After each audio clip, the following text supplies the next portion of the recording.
Você já se perguntou onde você vai morar depois da morte? Já comprou sua casa? Já investiu num plano imobiliário? Vem com a gente!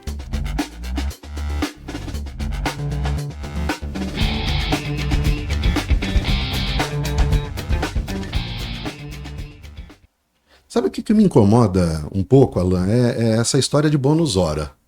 Porque a impressão que nós temos é o nosso mundo já é tão capitalista, né? A gente tem que trabalhar para ganhar dinheiro, juntar dinheiro para poder ter um lugar para a gente viver, um lugar para a gente morar.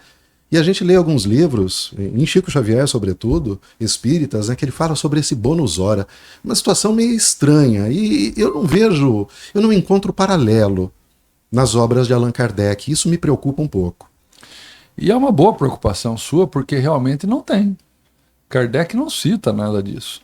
Então, essa questão do bônus hora, eu acredito que é um conceito ligado ao capitalismo vigente quando da vinda destas obras ao mundo. Nós temos que lembrar que o capitalismo, ele criou uma maneira de pensar. Então, já desde aquele momento se falava em meritocracia. Você precisa investir na sua transformação moral, nas suas ações, na sua caridade, para você adquirir bônus hora, para poder adquirir uma casa, adquirir isso, adquirir aquilo. É um conceito um pouco diferente dos princípios kardecistas, né? E é interessante quando você fala nessa meritocracia, porque a gente fica pensando como é Deus com a gente, como que é a relação nossa com Deus. Será que é uma relação meritocrática? Porque sim, nós encontramos referências do tipo, a cada um segundo suas obras. Mas será que o amor de Deus, ele é realmente uma recompensa somente? E quanto à misericórdia? Eu gosto muito, Alan, da ideia da misericórdia, né, da definição de misericórdia como o amor imerecido. Aquele amor que você não pede porque acha que merece. Ou você não pede algo para Deus porque você acha que está fazendo tudo certo, que é um espírito já em processo de evolução. E por conta disso você merece, né, alguma coisa de Deus. Eu prefiro me ver na condição de não merecedor. E pedir com a ideia de misericórdia, do amor imerecido. Pai, eu te peço não porque eu mereço, mas porque você é todo amor. E uma compreensão muito superior à nossa de amor, do que eu preciso, né? Essa semana eu estava lendo aquela passagem de Jesus do cego de Jericó, que Jesus olha para ele e fala assim: o que queres que eu faça? Ele estava pedindo a cura da cegueira, mas era isso que será que Jesus, lógico que ele sabia o que o cego estava querendo. Mas por que ele faz essa pergunta? Talvez Jesus, na sua amplitude espiritual maior do que a nossa, percebia que aquela cegueira para ele era importante. Era uma necessidade evolutiva daquele espírito. Naquele corpo era importante ele estar assim, porque o espírito não estaria. Mas durante aquela jornada, continuar cego para ele seria um bônus, não um problema. Só que a gente tem uma visão que as coisas aconteçam aqui, agora, e num retorno direto do que eu faço. Então, o que queres que eu faça? Ô Jesus, eu quero que você cure minha vista, eu tô cego. Poxa vida, não tá vendo que eu tô cego aqui? Você que tem olhos, não tá vendo que eu tô cego? Não, mas... Precisa pedir? Precisa pedir? Mas é assim? É porque, na realidade, ele estava falando nas entrelinhas. Era melhor você continuar assim. Isso não é o que eu posso te fazer de melhor. O que eu estou te fazendo melhor é a pergunta. O que você quer que eu faça? Você tem certeza que é isso que você quer? Quer voltar a ver? Então a gente tem que entender o espiritismo desse jeito que você falou. Eu acho fantástico.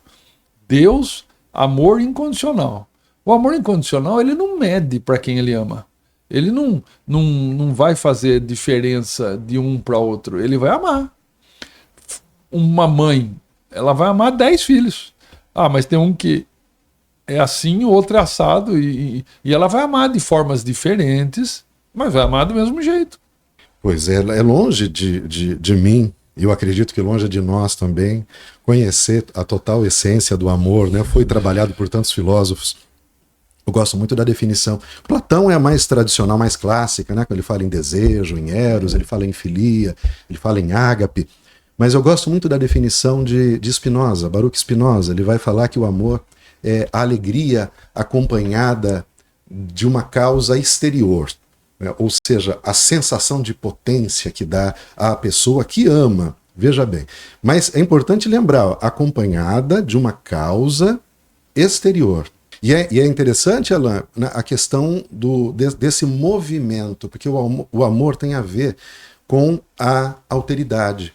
Então ele tem a ver com o reconhecimento da subjetividade do outro, da individualidade do outro. Do respeito a ela, né? Da dignidade do outro, total.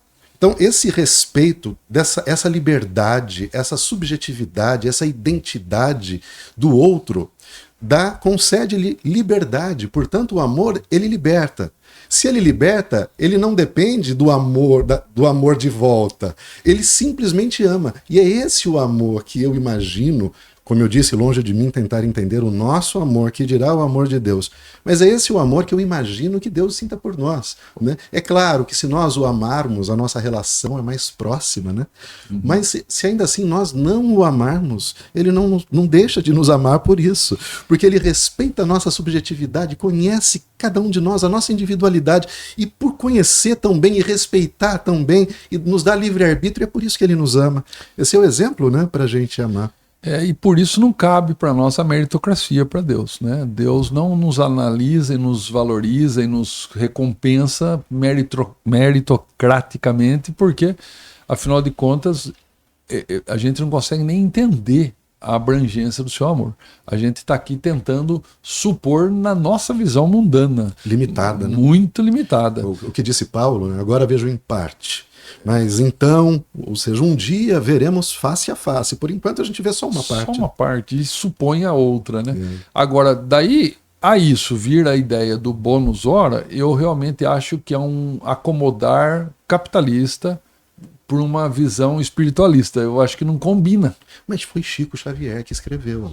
Então, mas lembra que o médium, seja ele Chico, seja ele quem for, é uma pessoa encarnada e com seus limites interpretativos. Ele vai interpretar o espírito, por mais que ele dê passagem a mais pura possível para o espírito comunicante, ele acaba colocando seus pontos de vista também, ele acaba interferindo naquela comunicação. E outra, além disso, não é o médium que é vamos falar que o médium foi puro no que ele escreveu, foi 100% um filtro, 100% deu vazão 100% ao pensamento do espírito.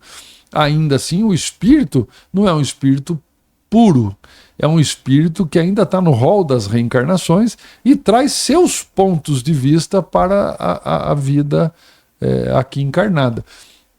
E encontramos na obra de Kardec muitas vezes citações dos espíritos falando que nós não teríamos palavras ou ideias para expressar o que ele gostaria de nos falar. Porque a gente não tem referência. Não tem referência. Não. Então ele citava algumas palavras para acomodar conceitos, mas que no frigir dos ovos ainda seria diferente. E isso acontece várias vezes na obra de Kardec. Então eu acredito que às vezes um espírito como esse, sem a menor intenção de mistificação, sem a menor intenção de fazer o mal, ele quis acomodar ideias para facilitar entendimentos dentro do entendimento que ele via das coisas, né? Então eu acho que realmente essa ideia pode ter sido assim até analogicamente falada a ele, né? Fala assim, não, André, aqui precisamos de bônus hora, mas assim, não era uma coisa a ser quantificada, não era uma moeda corrente, um cartãozinho de crédito. Você ia consultar na maquininha para ver quantos bônus hora eu Ou tenho. será que no seu espírito ia aparecendo uma marcação? Não deve ser assim. Aquilo acredito que foi explicado a ele de forma analógica, né? Fazendo uma analogia. André, não, mas aqui nós temos que conquistar bônus hora, você ainda não trabalhou o suficiente para isso. Eu conversei com uma pessoa certa vez, uma pessoa estudada, né, academicamente, bem formada, um médico. E quando ele soube que eu era espírita, nós estávamos num grupo, ele falou, nossa, eu gosto muito, eu sou espírita também, eu gosto muito do espiritismo. E aí nós começamos a conversar, eu mencionei alguma coisa de Allan Kardec. Durante a nossa conversa ele falou, olha, eu sou espírita, mas eu não gosto de Kardec, eu gosto do André Luiz e do Chico Xavier. E eu fiquei, claro que terminamos a conversa, muito polidamente, e eu fiquei pensando sobre aquilo. Tanto que estou lembrando hoje para contar para você, fiquei pensando, como que a pessoa pode ser espírita, né, e não gostar de Allan Kardec? Por que eu estou dizendo isso? Porque o nosso objetivo no Espiritismo Sem Censura é fazer uma visão crítica sobre o espiritismo brasileiro, sobretudo, que é o espiritismo que nós vivenciamos, né, no nosso dia a dia. E o nosso espiritismo é baseado no Chico Xavier, em grande parte, talvez em sua maior parte, eu diria. Muitas casas mantêm grupos de estudo das obras espíritas, mas o que realmente chama a atenção das pessoas são as obras do Chico Xavier. A gente está falando aqui do Nosso Lar de 1944. Olha, não é de hoje. Quantos anos se passaram? 81. Veja, é muito tempo. 8 décadas atrás, ele escreveu o Nosso Lar. Na época foi uma grande surpresa, né, para o público que recebeu aquele livro, porque trazia grandes novidades, falava de aerobus, falava de colônias espirituais, falava sobre cidades, uma organização social, uma organização política, falava de ministros ali responsáveis por áreas específicas, falava de um sistema de comunicação. Aquilo tudo foi surpreendente.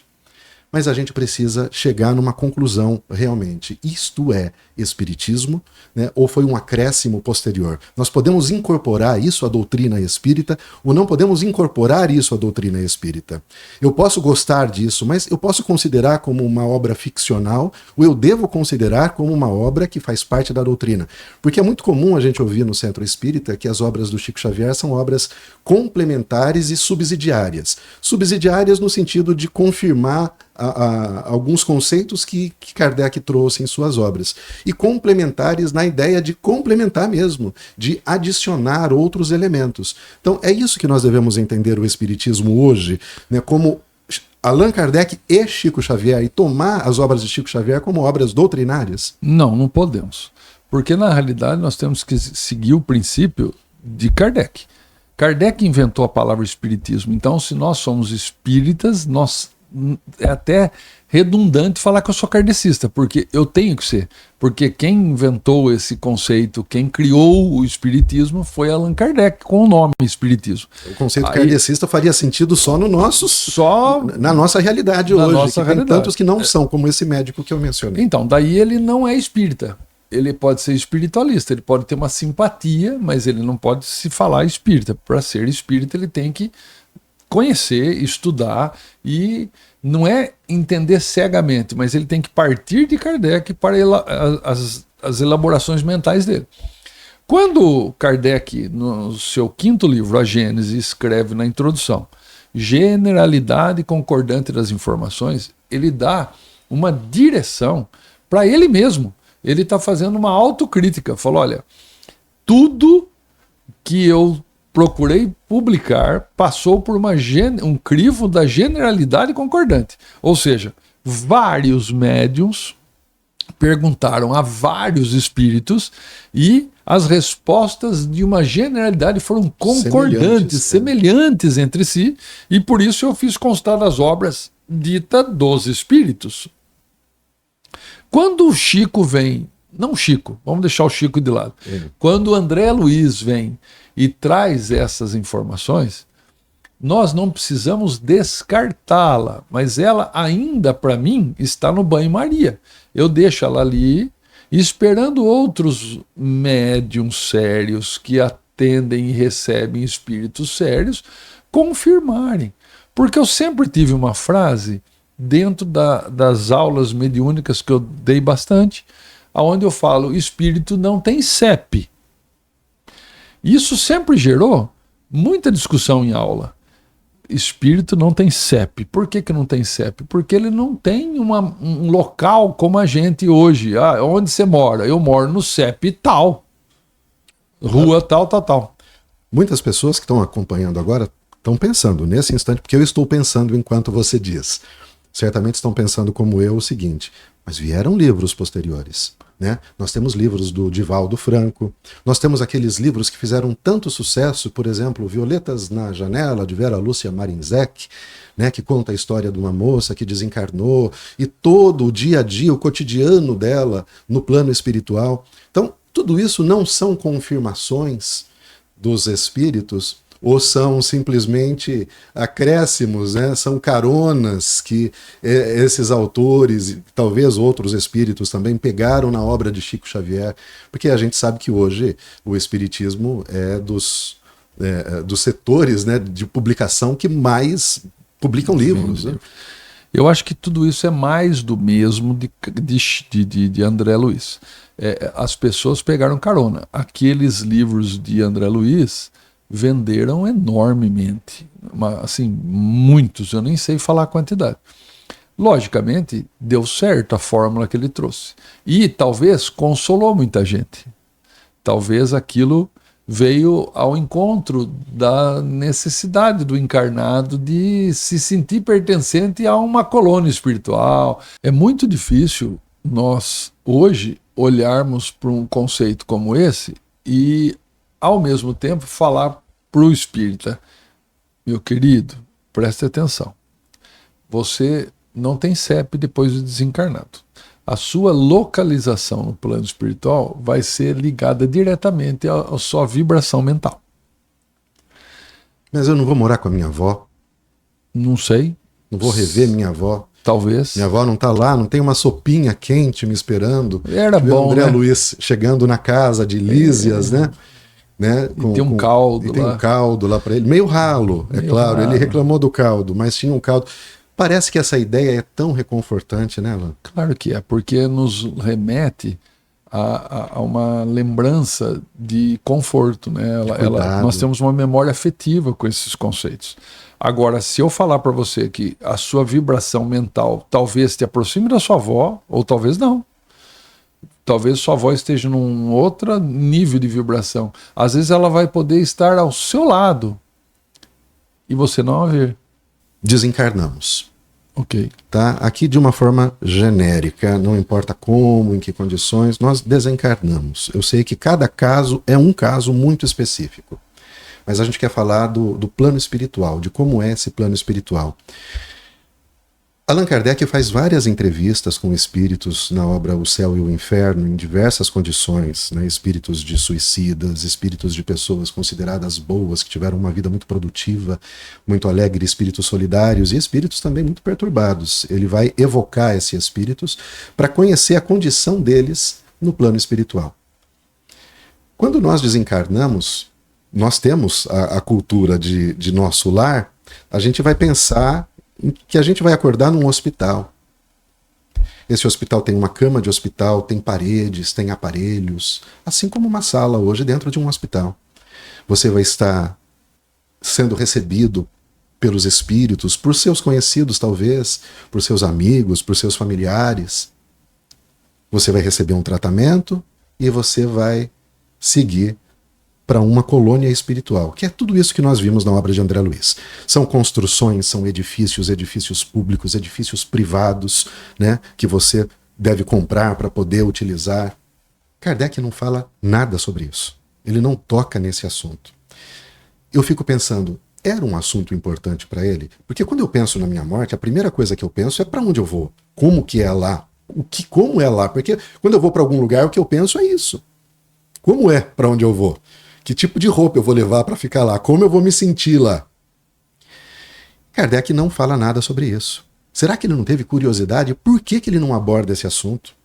Veja que, lembrando de um médium que foi muito famoso em seu tempo, considerado inclusive como precursor da ideia espírita, Emanuel Swedenborg.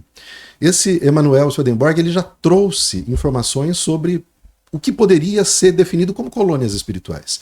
Ele já falava sobre a organização social dos espíritos, já falava em três reinos, né, em três locais diferentes, que seria o céu, que seria o inferno, que seria um plano intermediário, que lembra muito a ideia chiquista, vamos assim dizer, né, de Chico Xavier, de nosso lar, das colônias espirituais, onde a vida é boa, é leve, é de aprendizado, é de trabalho, do umbral, que é um lugar de sofrimento, de tristeza, de tormento, e do lugar dos espíritos superiores, né, que seria já uma morada onde a gente não tem conhecimento de como é. Nós não temos descrição de como é.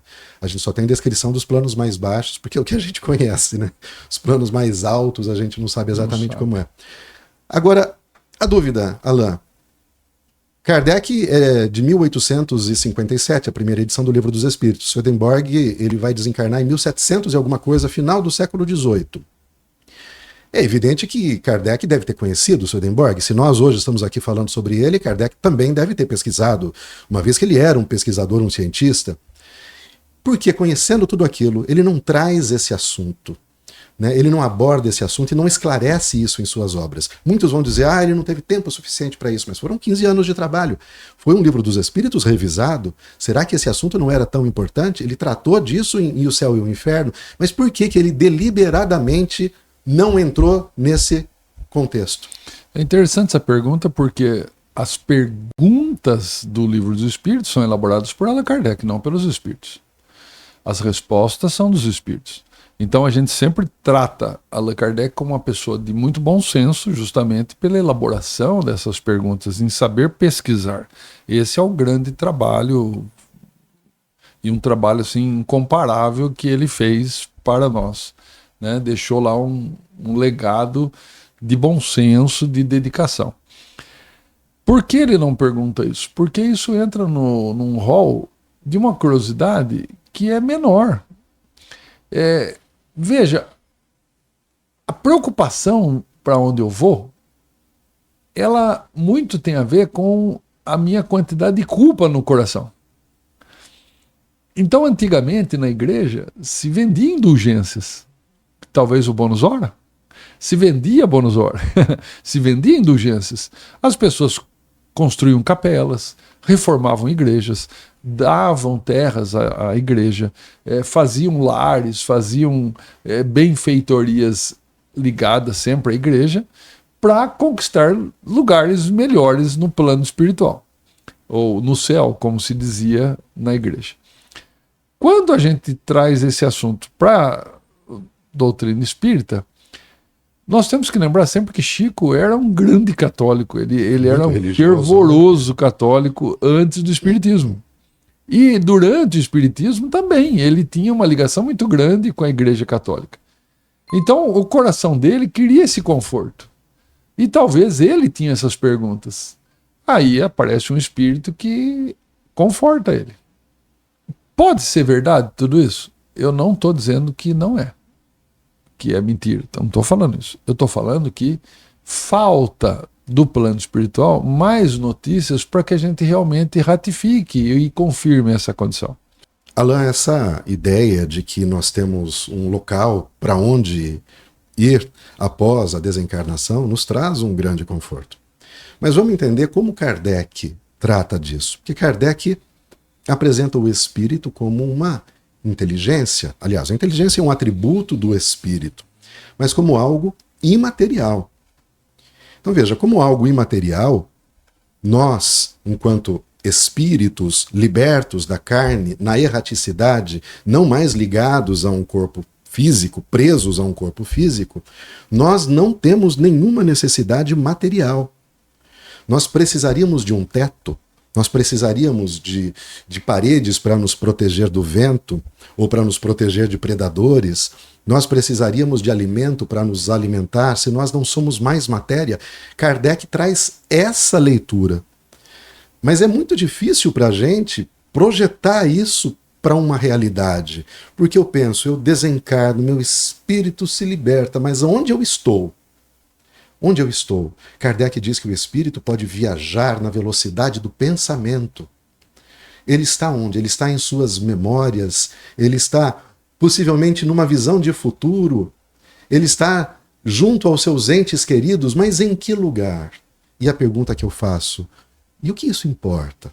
Em que lugar? Mas parece que falta alguma coisa para esse entendimento. Porque quando a gente fala do céu do católico, né? Você lembrou do Chico Xavier, que era muito católico?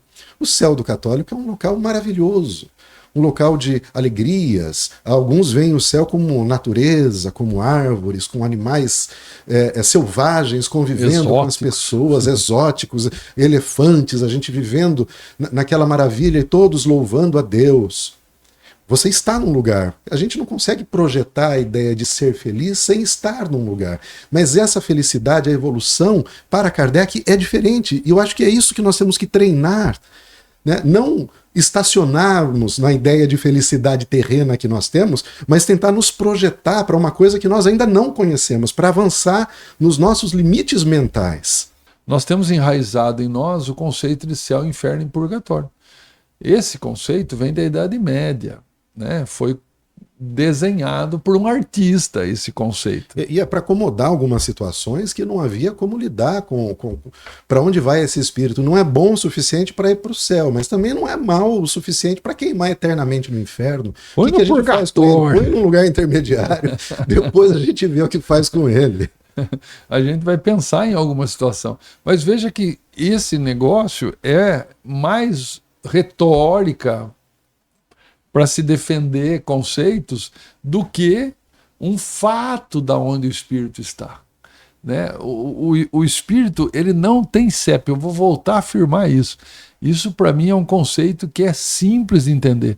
Mas Alain, aonde ele está? Ele está ligado numa onda de energia no seu pensamento.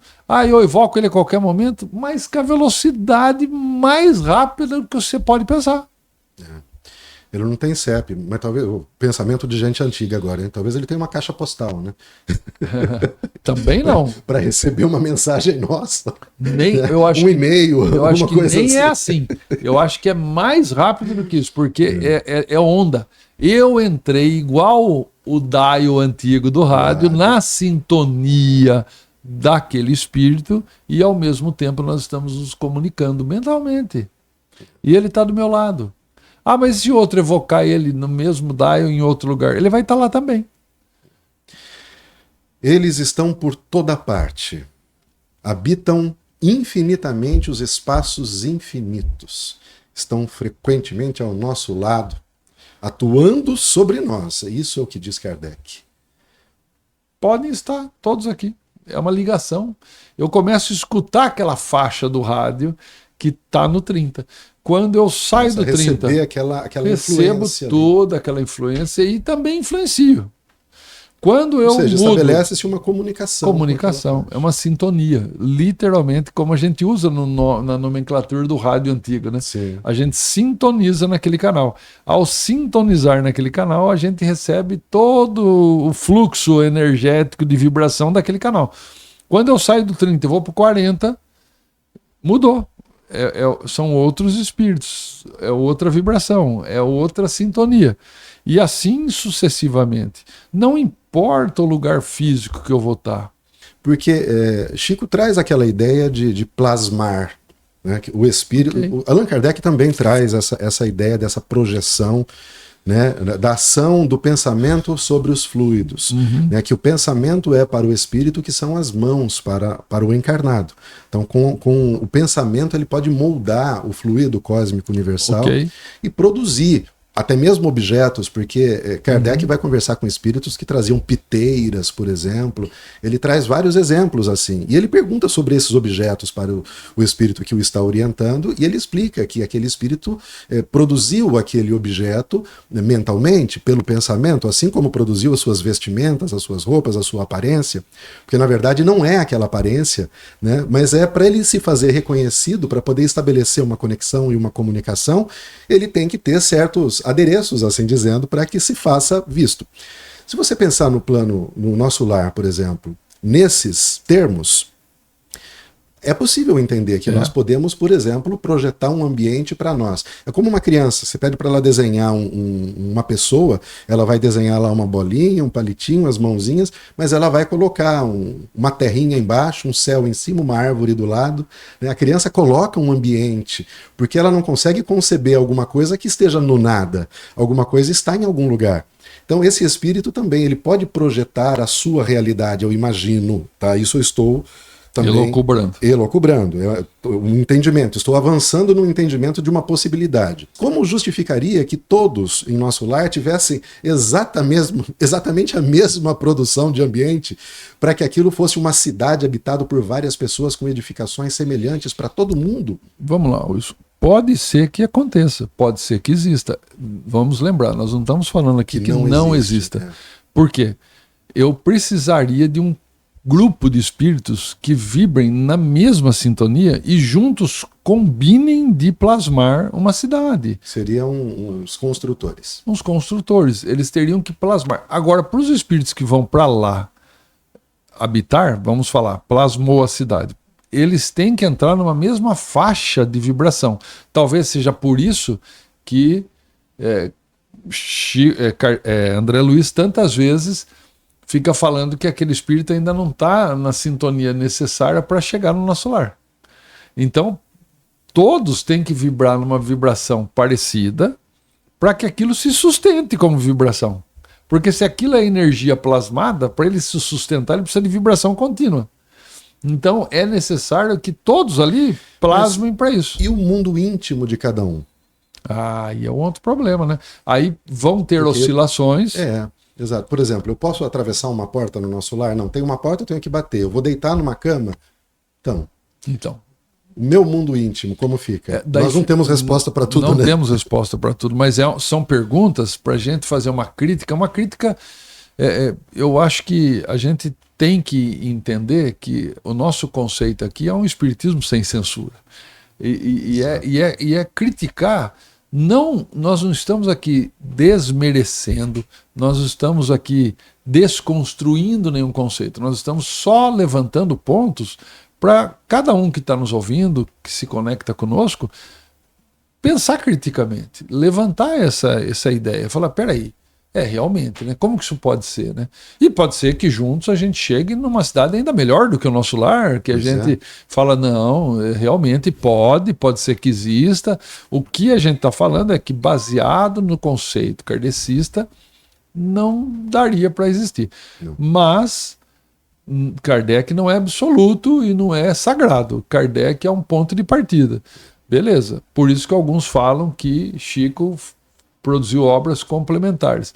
Só que ele produziu obras complementares oriundas de poucos espíritos. Então não serve aquela generalidade de concordância. Então essa é talvez a grande crítica, né? Que é uma produção fantástica, que é rica de detalhes, que pensou em muitos pontos, que fala em televisão plana, que fala num monte de coisas que a gente ainda não tinha acesso tecnológico, fala. Que podem acontecer aquelas coisas? Podem. Mas o que a gente tem que sempre pensar é que nós temos que ter algumas confirmações. Como que isso funciona? A importância que eu vejo nessas questões é que Chico vem e abraça as pessoas com essas explicações, né, com essas construções. Se são fictícias ou não são, não é objetivo nosso chegar a essa conclusão, mas as pessoas se sentem confortáveis com isso. E sem isso talvez não se sentissem tão confortáveis. Então eu vejo importância nesse sentido. Por exemplo, como dissemos num outro programa, por que a FEB não organiza grupos de estudo dispostos a estabelecer comunicação com espíritos de uma forma muito bem controlada, grupos totalmente autônomos, para que fizéssemos perguntas a respeito desses pontos e que pudéssemos ir filtrando essas respostas, ainda que tivéssemos respostas totalmente contrárias a essa ideia. Não, ele falou que não tem um plano material no plano espiritual, né, construções materiais no plano espiritual, então vamos descartá-lo, porque ele está falando diferente do que falou o Chico. Não, né, vamos acatar isso daí, vamos desenvolver essa ideia também, para que lá na frente a gente possa entender aonde vai dar tudo isso. Isso seria uma evolução do espiritismo enquanto ciência, né? Continuar coletando dados, porque a ciência não chega até um certo ponto e para. Né? A ciência médica, por exemplo, continua trabalhando todos os dias. Que bom, né? Que ótimo. A pessoa se tivesse parado quando achou penicilina... Nossa, né? A gente estava sofrendo muito. Achamos a penicilina pra gente, já basta. Já deu aqui, tá bom. Não pode parar assim, né? Continua. E nós, enquanto espíritas, também. Conhecemos alguma coisa, pra gente já tá bom aqui, vamos ficar por aqui mesmo. Né? Daqui pra frente já não interessa mais. Não, eu acho que a gente tem que continuar. Mas isso é o que eu acho só, né? Uma visão pessoal minha. Mas acho que você está certo, Wilson. É confortável eu imaginar que existe algum lugar para eu ir, mas ao mesmo tempo eu preciso me concentrar no que eu quero para a minha vida, aqui, agora, e para a vida daqueles que estão no meu lado. Daí o resto é consequência. E nas pessoas com as quais você vai se afinizar e se aproximar, vibrar junto, né? É porque já pensou você chegar no plano espiritual e você se vê em volta de um monte de fofoqueiros. Rapaz. Se a vibração que te localiza lá, você vai ter consciência que você era um outro dos fofoqueiros. Eu não, eu vou falar assim, não, eu tô no lugar errado aqui. Aqui que eu tô certeza. fazendo aqui. Não, me mandaram, tire daqui. alguém errou aqui. Alguém errou. Fale com alguém aí. Aqui. Deixa eu falar com o superior aí. Me coloque no lugar que eu não era sou. para eu estar aqui não, né? Então, nunca gostei de fofoca. Não é para mim isso aí. Então veja que isso é muito complicado quando a gente começa a pensar desse jeito. Sim. Então, para eu ficar tranquilo para onde eu vou, eu tenho que fazer o melhor que eu posso. Eu tenho que amar incondicionalmente? Ainda não, porque esse incondicional é de Deus, mas eu tenho que amar no maior esforço da minha alma, quanto eu puder, para veja, né? Que o amor racional, né? O amor que você ama por escolha. Então eu vou escolher amar, apesar da dificuldade. Porque o amor, amar a pessoa que está próxima de você é fácil, né? Eu amo o fulano ou ciclano porque ele é assim, ou ele me faz me sentir feliz, ou ele é uma pessoa alegre, né? Por que alguma coisa? Mas o difícil é amar apesar de. Apesar de. Eu amo apesar de. E no modelo de Cristo, amar até os seus inimigos. Pois então, e aí? Nós estamos longe ainda, né? Mas vamos lá, o esforço continua. Ainda não respondemos para todo mundo, nem para nós mesmos, para onde vamos. Não sei se deve ou não comprar consórcios de casa no plano espiritual. Eu acho que não. Eu também. Pense com cuidado. Pense com cuidado, é um assunto delicado. Se preocupe em ser uma pessoa melhor a cada dia e ajudar a sociedade a ser melhor. Sem dúvida alguma. Esse é o Espiritismo Sem Censura. Muito obrigado, meu amigo. Até a próxima.